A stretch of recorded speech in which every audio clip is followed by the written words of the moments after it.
Bien, pues aquí lo tenemos. Voy a hacer alguna prueba, a ver si esto funciona bien. Sí. Ahora lo que no sé es volver atrás. Bueno, es igual. No se pierde nada porque el título es lo mismo. Bien, yo después de oír esta ponencia anterior, pues tengo que avisar que voy a cambiar radicalmente los objetivos, la manera de abordarlo. Y además hay una cuestión que no se nos tiene que olvidar, que es que yo, por lo poco que lo conozco, bueno, me he adelantado, aquí hay que ir mucho cuidado con tocarlo. Gran Bretaña y todo Escocia, etcétera, son muy diferentes. Y viendo, por ejemplo, la ciudad de Bath, la imagen que ha sacado la ciudad de Bath, el problema es espeluznante. ¿Qué haces? Bueno, por suerte o por desgracia no tenemos estos problemas, y de los problemas que yo hoy voy a hablar ahora son de otro tipo, más metodológico. No voy a entrar en ningún caso, o muy poquitos, los casos que voy a tocar son muy pocos, ¿no? Bien, aquí el primer punto, como ya se ve aquí voy a seguir este guión, de manera que no me voy a perder, ni yo ni ustedes. Van a saber exactamente lo que hablo en cualquier momento. Ahora voy a hablar del objetivo de esta ponencia. ¿De qué se trata? Vamos a ver, muy fácil, a ver si lo veo bien. Presentar algunas respuestas a dos cuestiones planteadas por este congreso. La primera es una de las preguntas formuladas a través de la web o de lo que me enviaron por correo electrónico. ¿Hay suficiente conocimiento como para tener certezas sobre las soluciones a aplicar? Buena pregunta. Y la segunda es una de las cuestiones clave planteadas dentro de las líneas temáticas. La primera, la de conocimiento tradicional o tecnológico, con reciprocidad también o con una cierta relación, concomitancia con la última línea temática, que es la de promoción, educación, etcétera. La cuestión que trato de resolver es compilación de información y conocimiento general y concreto para su transferencia adaptada a los diferentes perfiles de los agentes implicados. No está mal como frase. Está así, y yo lo recibí, pues al principio, cuando se planteó el tema del Congreso, esta cuestión se planteaba, me pareció muy bien, y yo la he adoptado incluso como guía a seguir.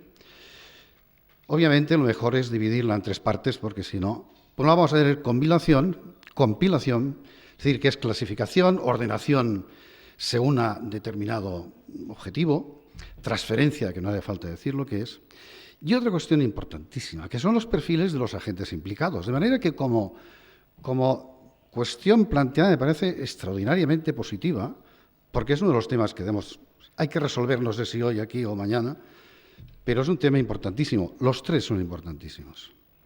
Bien, mi respuesta obviamente es limitada y normalmente uno habla de lo que sabe. Y mi ámbito profesional es el conocimiento propio del que yo soy y del que yo intento enseñar a mis alumnos, que es el de la arquitectura, ¿no? Bien, pues nada, esto es lo que yo pretendo y este es el objetivo, es así de fácil, ¿no?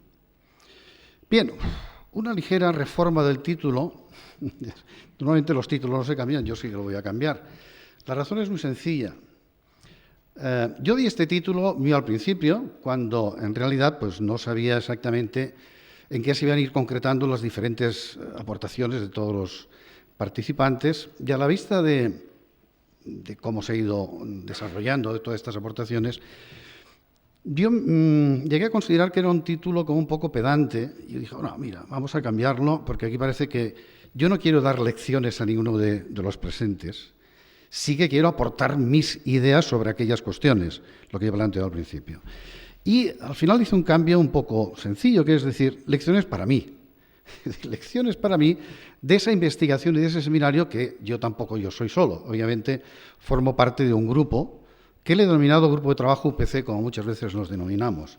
De manera que el título queda una mica un poco más. De vez en cuando se me escapa alguna catalanada, ¿eh? Espero que me disculpen, eso de una mica, es un poco. Pero bueno, en fin, ya me entendí. Me disculparán. Con lo cual dice, pues eso, eficiencia tal, lecciones para mí, para mis socios de grupo, de una investigación de seminario. Obviamente, ¿quién es este grupo? Pues el Grupo de Trabajo UPC, pues estoy yo, José Luis González, mi socio de toda la vida, Albert Casals, Alicia Dottor, Mariona Genís, Jordi Morros, Joan Elona, y los cito porque realmente todos han participado en todo lo que vamos a ver después. Hay 2 seniors, yo y mi socio, alrededor de los 70, y 6 jóvenes alrededor de los 40, que es los que tiran del carro, obviamente. Los 8 somos 4 doctores, 4 doctorandos, 2 másters en eficiencia. Los 8 somos profesores con diversos niveles en la universidad, como es lógico. Y los 8, eso sí, somos profesores, los 8 de másters de intervención en el patrimonio. Este perfil dominante, yo al final he pensado que también era bastante pedante, pero he decidido, es que es así, somos transdisciplinares, nuestro conocimiento es de muchas cosas relacionadas entre sí, pero un poco especializados estamos, es decir, no es que sea transdisciplinaridad absoluta. Bien, hablamos de difusión, hablamos de investigación, hablamos de actividad profesional y hablamos también de actividad docente. Bien, hecha la presentación, pasamos ya a la cuestión de la investigación y el seminario, para saber exactamente de qué hablamos. Bien, estas son las dos portadas, como es fácil comprobar, están en catalán, pero las vamos a traducir enseguida. Tenemos mejora de la eficiencia energética de bienes patrimoniales e inmuebles, investigación sobre casos reales y valores patrimoniales y eficiencia energética, conflictos y soluciones. Vamos a ver cada uno de ellos. La de la izquierda es la investigación. Es una investigación muy particular, pero vale la pena establecer cuáles son sus características. La institución convocante es Recercaixa, que viene a decir la caja de ahorros más importante de Cataluña, que dedica una serie de fondos a la investigación, que es Recerca en catalán. Y va a ser Recercaixa, obra social de la Caixa. Es la segunda convocatoria, fecha es noviembre del 2011, y es importante porque fue un concurso entre 299 propuestas de todo tipo, es decir, que había investigaciones sobre, recuerdo una que me quedó bien grabada, era investigación sobre los restos de la comida de un poblado ibérico de como 500 años antes de Cristo, para saber exactamente qué es lo que comían. Bien, evidentemente la investigación no tiene límites, de arquitectura había muy pocos, más o menos 5, y ninguna sobre eficiencia energética, de manera que al final, bueno, pues lo hicimos muy bien y nos adjudicaron la investigación este extraordinario presupuesto de 60.000 euros para gastarlo en 2 años, y lo hicimos evidentemente el grupo de trabajo UPC. De hecho, voy a ir utilizando como un leitmotiv las palabras estas que hemos comentado: compilación, transferencia y lo de los implicados. Esto es una investigación para la compilación. Compilación, que es clasificar, ordenar, etcétera, ¿no? Bien, voy a hacer un pequeño recorrido, no lo voy a explicar ni muchísimo menos, porque no es el objetivo. El objetivo es ver a grandes rasgos qué pasó, qué nos dio y qué lecciones sacamos nosotros. Ahí, el estado actual, evidentemente, nos dio muchísimo trabajo enterarnos y conocer a fondo de todo lo que se estaba haciendo. Y, como ustedes ven, yo aquí destaco las más importantes, son 5 proyectos europeos, por su nombre, algunos de Clima para escultar la cultura, ya se ha hablado aquí. Vamos a ver.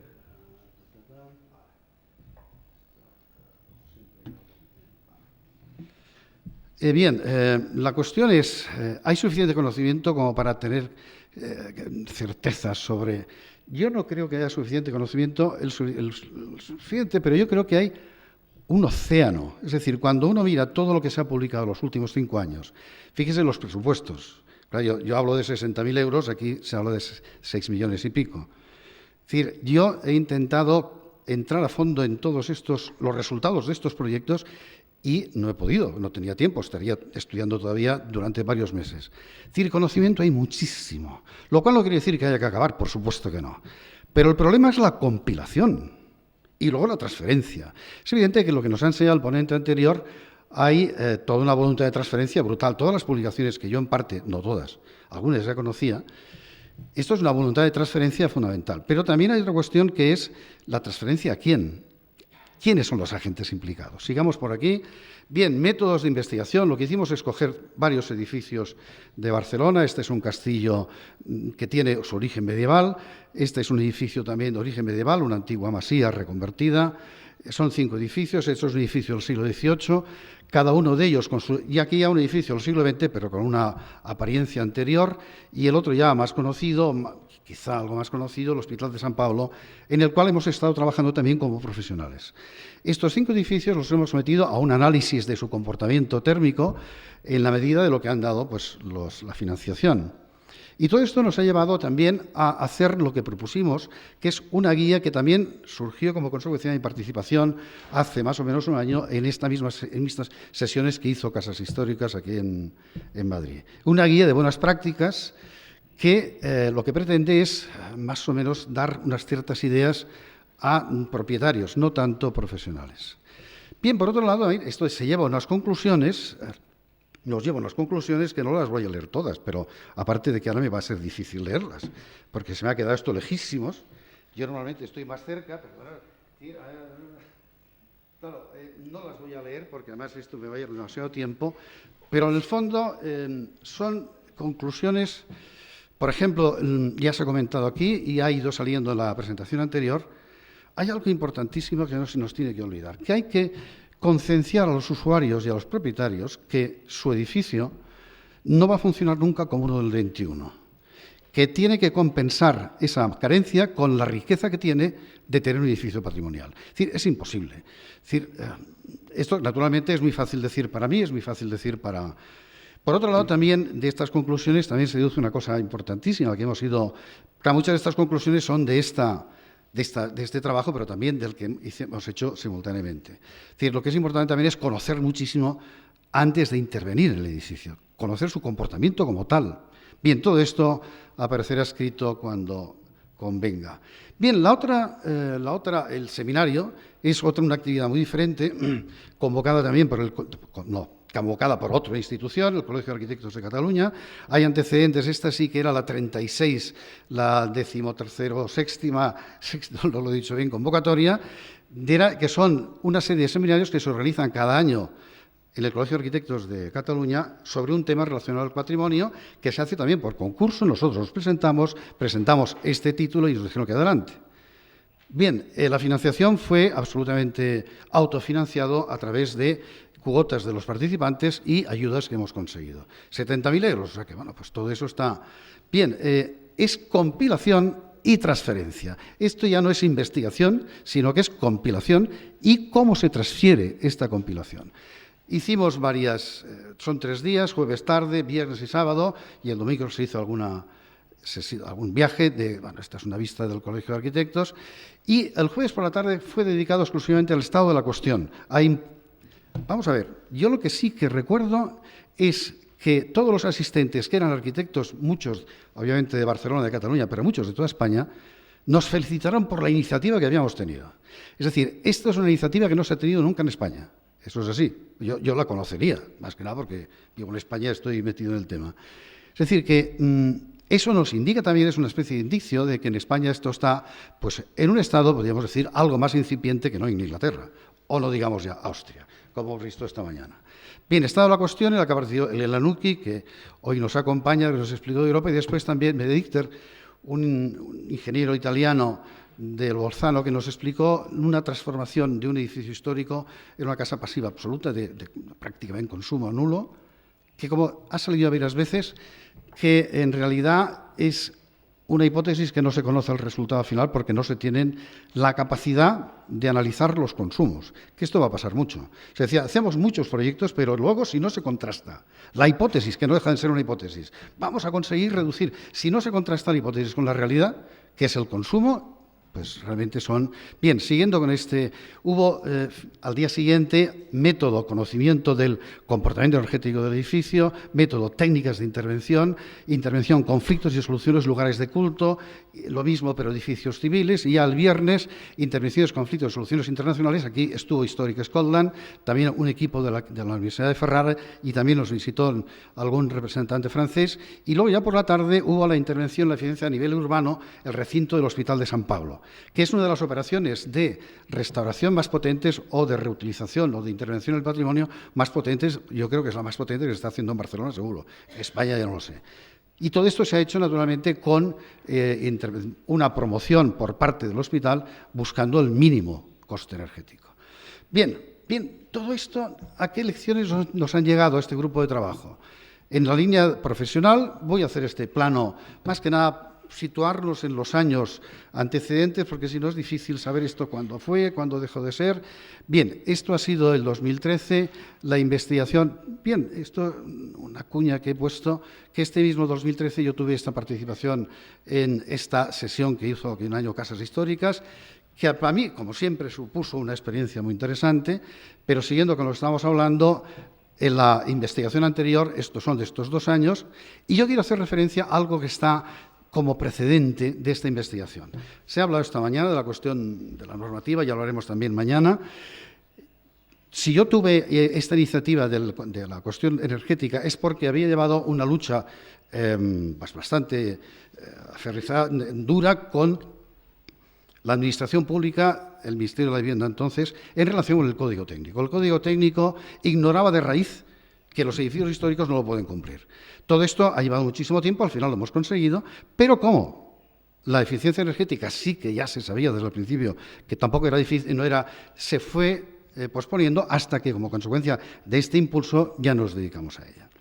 Bien, todo esto al final dice, en la actividad profesional, ¿todo esto cómo ha influido? Claro, nuestra actividad profesional, pues, es lo que es más cercano, es el Hospital de San Pablo, que duró todo este tiempo. Bien, en el Hospital de San Pablo hemos trabajado muchísimo, hemos hecho, sobre todo, se ha adaptado la geotermia, hemos conseguido, o han conseguido, reducir bastante a mínimos la diferencia, la despesa, el gasto energético, pero nosotros no lo conocemos. Evidentemente, todas las hipótesis que hicimos no las conocemos porque no hay información sobre los consumos. Bien, lo que sí que es evidente es que eso ha tenido una influencia directísima sobre nuestra actividad profesional y también de difusión. Bien, siguiendo también una otra gran actividad que hemos hecho hace poco es el Castillo del Paborde, cerca de Reus, que también hemos hecho una intervención de una extensión sobre instalaciones de clima muy importante, que también nos ha tenido muchísima influencia en todo. Esto ya estamos en nuestra actividad docente y yo insisto mucho porque todo lo que estoy diciendo y todo lo que voy a decir es consecuencia de esta actividad. Si no, no tendría argumentos para defenderlas. Claro, nosotros, la actividad docente, pues estamos hablando de compilación y transferencia, que es lo que se hace con la actividad docente. Tenemos un máster pues, desde 2008 exactamente en la Escuela de Arquitectura que está totalmente influido por todo este trabajo. Hay una transferencia mutua, obviamente, de ir y venir, de que la profesión nos enseña a enseñar o nos da argumentos para enseñar y la enseñanza también nos obliga a ver cómo hacemos la actuación profesional lo mejor posible. Bien, tenemos también, hay otra actividad que llevamos muchos años con posgrado desde el 2002, pero se ha convertido en máster ahora también. Bien, y luego también tenemos ya desde 1994 una actividad en el grado, lo que serían las asignaturas de... Bien, con lo cual ya se nos puede decir que nuestra actividad docente pues, es bastante extensa y variada. Bien, vamos a ver la definición del ámbito de conocimiento, ¿no? Hay una referencia inexcusable que es el COTAC, lo veremos, estos ICOMOS. Algunos de ustedes, obviamente, nuestro colega británico lo conocerá, pero yo creo que en realidad no es muy conocido, el trabajo que hizo ICOMOS ya en el año 90 y tantos y el que surgió como consecuencia de ese trabajo que se hizo también en Gran Bretaña y que ya nos está hablando de los perfiles de los agentes implicados directamente. Este estudio hecho por Bernard Filden, bien, que aquí ya nos habla de todos los implicados. Aquí los tenemos a todos. Bien, yo creo que es un documento interesantísimo que nos hace ver es decir, el hecho de intervenir en el patrimonio es que requiere todos estos agentes implicados. Y es una cosa que todos sabemos, pero es que un documento como este yo no lo conozco. Y sobre todo por lo que va a venir después, que de momento es una relación. Bien, este es, digamos, el panorama del PDF que aporta toda esta información. Aquí tenemos el arqueólogo, aquí tenemos el arquitecto. Yo esto lo he ordenado un poco mejor, porque si no, sería imposible entenderlo. Bien, no voy a entrar en el detalle de lo que tiene que hacer el arqueólogo, el arquitecto o ninguno de los que vienen a continuación, pero que se ve ya entrando en detalle, que es bastante complejo y extenso. Vamos a verlo más en conjunto. Yo he escogido aquí tenemos el propietario, el administrador, el arqueólogo y el arquitecto. Fíjense, lo que está en un color más claro es lo que tiene que estudiar el profesional para intervenir el patrimonio. Eso es fundamental. Es decir, el arquitecto no sale de las escuelas sabiendo. Claro, esta proporción entre lo que sabe al salir y lo que necesita no se le puede dar un carácter estadístico. Evidentemente, la proporción no es tan descabellada. Habría que tenían que estudiar muchísimo más de lo que habían estudiado, y no es eso. Pero desde un punto de vista de la visión, obviamente esto está visto desde la visión del patrimonio, se llega a decir, señores, es que un arquitecto necesita conocer mucho. Bien, si hacemos el panorama de todos los que intervienen, bien, pues son aquel PDF que hemos visto, ordenado ya cada una de las páginas por uno de los intervinientes, se ve la proporción que hay entre aquellos que ya sus estudios ya están enfocados a patrimonio y aquellos que requieren estudiar cosas aparte. Además, bien, aquí tenemos, pues lo mismo que hemos dicho antes, todos estos que solo tienen en negro, que ya surgen de sus estudios conociendo el patrimonio, el arqueólogo, obviamente el arquitecto sobre historia, etcétera. Y aquí lo ven, ¿no? El arquitecto tiene esto, pero no olvidemos también el ingeniero de ambiente, el ingeniero de instalaciones, que diríamos en castellano. Bien, este es el arquitecto. De momento me voy a quedar en el arquitecto. Aquí hay una frase que Filden dijo que esto lo sabían los arquitectos normales. Esto no es cierto. Esto yo lo he puesto también porque lo tienen que estudiar aparte, porque esto no lo saben. Bueno, pues de momento lo dejamos aquí. Este es el estudio. Bien, aquí tenemos, esto es lo que tiene. Claro, la proporción no puede ser. Es decir, no puede ser que los arquitectos sepan tampoco cuando salgan, pero bien, independiente. Ahora bien, aquí hay una cosa interesante en esta referencia que hay, es el trabajo multidisciplinario, ya lo sabemos, pero es que es curioso porque en todo este documento es la única vez que aparece esta palabra. Es decir, el único que tiene que escuchar a todos los demás es el arquitecto. Bien, esta es una señal de la característica de esta actividad. Y con eso ya vamos a nuestra experiencia. Bien, tenemos toda esta experiencia de compilación y transferencia, lo que ya hemos dicho antes, pero ahí nos vamos, yo creo que es interesante entrar en el detalle para justificar lo que viene a continuación. Sobre todo en los últimos años, porque esto evidentemente es un proceso lento de elaboración de teoría propia, pero en los últimos años, 2 o 3 años, hemos elaborado entre mi socio y yo, que vamos buscando un método desde hace 30 años como mínimo, un método que denominamos sistémico para intervenir, para enseñar a los alumnos y para actuar nosotros como profesionales en el patrimonio. Bien, está basado en tres grandes fundamentos: un fundamento filosófico de Moore Bunge, un fundamento muy relacionado con el patrimonio, que es la teoría de valores de Riegel, naturalmente adaptada al siglo XX, al siglo XXI y a una cultura mediterránea. No puede ser que un austríaco de 1900 nos diga lo que tenemos que hacer, pero sí que dijo cosas que van mucho más allá de su época. Y después la aportación magnífica de Antonio González, conocido en todo el país, en principio. Este método sistémico se organiza de esta manera. Hay una fase de conocimiento que es imprescindible. Esto, claro, yo estoy defendiendo lo que... Yo esto se lo digo a mis alumnos. El edificio hay que conocerlo muy a fondo. Esto ya se ha dicho esta mañana, ha salido muchas veces, pero hay que conocerlo desde todos los puntos de vista. De estructural y todo eso, ¿sabes? Pero su comportamiento térmico es muchísimo más difícil. Y ya adelanto una cosa que va a quedar muy clara. Es decir, que todo este conocimiento del que estamos hablando en estas sesiones es complejísimo. Yo lo comparo con el conocimiento que se tiene que tener de las estructuras históricas, que también no es fácil, pero bueno, no es tanto. Es que el conocimiento de la eficiencia energética son muchísimas variables que intervienen. Bien, el conocimiento, bien, hay una evaluación de prestaciones, esto nos lleva forzosamente a una reflexión, y aquí aparece una expresión para mí fundamental, que eso es los valores que tiene el edificio desde el punto de vista de un objeto patrimonial. Claro, ¿qué es y los valores es aquello que consideramos digno de ser conservado? Hay que hacer esta valoración. Y entonces, bueno, ya ha salido también en la intervención anterior los conflictos que hay. Claro que hay conflictos. Bueno, eso venía en aquel... Bien, pues esto es lo que nosotros planteamos y, bueno, después hay una factibilidad del proyecto. Naturalmente, aquí falta hablar de las técnicas de intervención. Bien, hay un proyecto, sí, sigamos. Bien, por ejemplo, nosotros hemos hecho el trabajo profesional en el Hospital de San Pablo, pero también se lo hacemos hacer a los alumnos, hacen proyectos sobre edificios que nosotros conocemos. Y este es un trabajo que a mí me gusta mucho, cómo se aborda la conservación de uno de los valores fundamentales del edificio, que es el gran espacio con el que Dominique Montané organizó su edificio. Bien, si cogemos la referencia del edificio británico y vamos a ver hay una cuestión fundamental, es el arquitecto español, no se nos olvide, según nos dice la ley, y estamos obligados a ello, somos responsables de todos los aspectos de la construcción, incluso también la restauración. De manera que yo creo que en relación con un británico, que esta obligación está mucho más dispersa, mucho más diluida, tiene que saber más todavía. O sea, el arquitecto español tiene que aprender muchas más cosas de lo que tiene que aprender desde el punto de vista del patrimonio. Claro, si además añadimos la cuestión es la eficiencia energética, que en el caso anterior no lo he añadido, porque es un documento de los años 90, bien, la cuestión es muy clara, es decir, ¿realmente es posible? Bien, Sigamos. Bueno, pues precisamente esta cuestión nos ha llevado a hacer una investigación para la compilación y la transferencia. Esta es una investigación que ha llevado una de nuestras arquitectas que trabajan con nosotros, Mariona Genís, una, como ya se ve, que es la formación de los arquitectos restauradores, especialmente centrada en la cuestión del proyecto.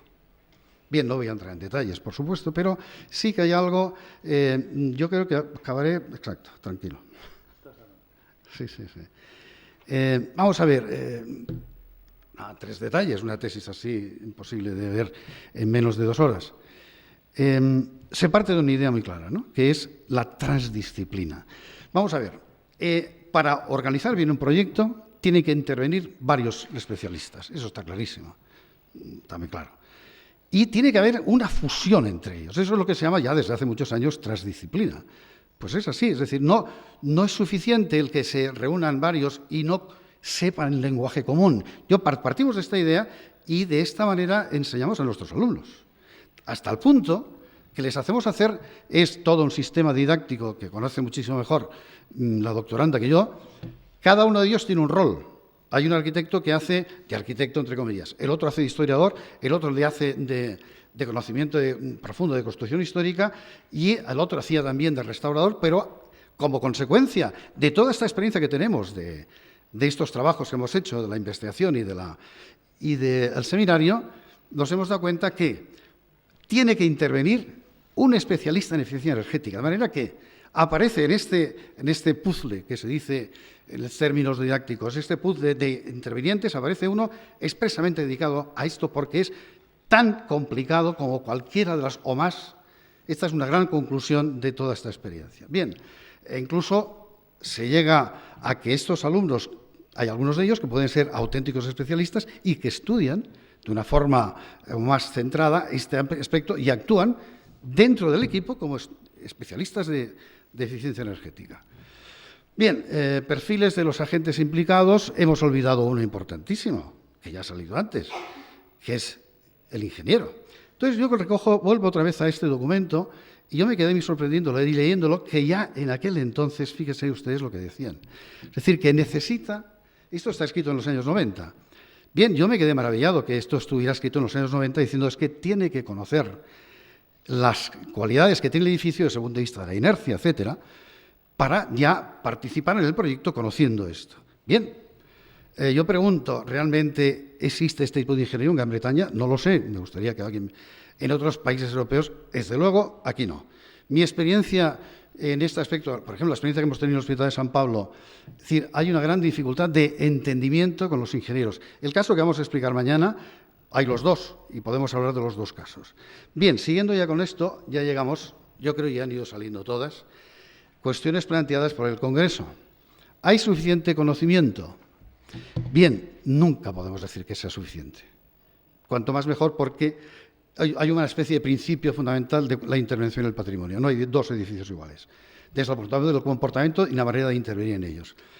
Bien, esa es una cuestión que hay y que el problema del conocimiento no es la cantidad, sino la compilación y la transferencia. El cómo se organiza y esa transferencia tiene que estar en función de a quién va. Si va un ingeniero es una cosa, si va un arquitecto es otra, si va un conservador, si va un historiador es otra. De manera que la transferencia tiene que organizarse a través de esa compilación.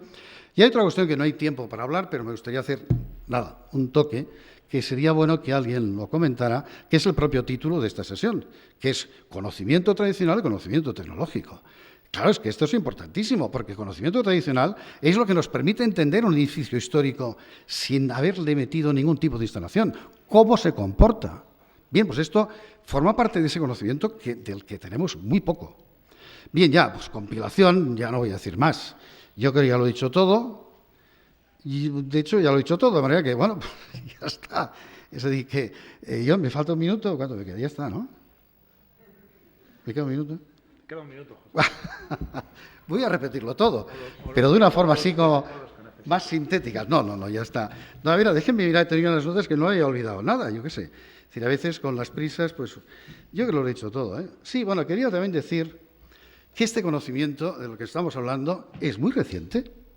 Bueno, ya lo he dicho, se ha dicho esta mañana que empieza la cuestión en 2004, 2005, eso es muy poco tiempo, ¿eh? Es decir, del tema de las estructuras históricas, que yo también conozco bastante, bueno, se está hablando de él hace muchísimos años.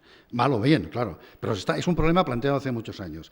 Es un conocimiento muy reciente, es muy complicado y aparte tiene una cuestión característica muy clave, que es que en el proceso, naturalmente yo estoy hablando del proceso que ejerce un arquitecto, ¿eh? Yo insisto mucho en esto. Cuando un arquitecto, al menos los casos en que los arquitectos son necesarios y convenientes, y en estos casos, ese conocimiento tiene que estar desde el primer momento de la intervención y de la concepción del edificio. No puede ser aquí, bueno, ahora que venga el ingeniero. No. Hay casos en que la concepción de la solución parte ya de entrada, desde el principio. Eso es una gran novedad en el mundo de la restauración, ¿eh? Bueno, la estructura, pero bueno, en algunos casos era imprescindible, pero no tantos. Pero de manera que es muy reciente, muy complicado y que tiene que estar desde el primer momento en el proceso. Es decir, no está mal. Es decir, estamos ante un caso de conocimiento muy, muy particular y muy difícil. Bueno, con lo cual, esto yo creo que era lo más importante.